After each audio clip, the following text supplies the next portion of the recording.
मु डीसीपी भुवनेश्वर जेहेतु वर्तमान इलेक्शन समय चली विभिन्न प्रकार नुआ नुआ फ्रॉड सामना को आसी जहाँ जना पड़ुछि कि किछि फ्रॉडस्टर्स इलेक्शन रे लोक को फोन करूछंती कि आपणकर वोटिंग कार्ड अपडेट हेनी आपण वोट दे पारिबेनी जदि आपण माने वोटिंग कार्ड को अपडेट करबा को चाहूछंती तो आपणकर डिटेल्स दियंतु और ऑनलाइन रे आपणकर वोटिंग कार्ड डिटेल्स अपडेट कर देबे और तापई से माने फीस चार्ज करूछंती किंबा लोकों को मेसेज जाउछि कि कोनसी पॉलिटिकल पार्टी तांकू फोन रिचार्ज देबा को चाहूछि फोन रिचार्ज करबा को चाहूछि तापई लिंक पठाया जाउछि और लिंक रे क्लिक करबा को चाहूछि परंतु आपण मानकू सचेतन रहबा कथा कि एमती कोनसी भी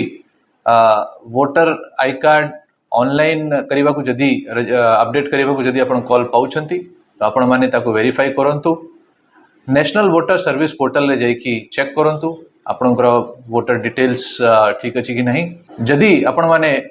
मोबाइल रिचार्ज पई कोनसी लिंक पाउछंती ताको विश्वास करंतु नहीं और इमिडिएटली sancharsati.gov.in रे चक्षु पोर्टल जाईकी एमती लोकों को विषय रे खबर दियंतु ए माने साइबर फ्रॉड हे पारंती साइबर फ्रॉड विषय रे साइबर थाना रे जाईकी खबर देवा कथा जदि आपण मान संगे कोनसी भी फाइनेंशियल फ्रॉड हेछि 1930 रे फोन करंतु केबे भी एमती अनवेरिफाइड लिंक्स को फॉलो करंतु नहीं किंबा कॉल आसिले ता ऊपर भरोसा करंतु नहीं सचेतन रहंतु सुरक्षित रहंतु।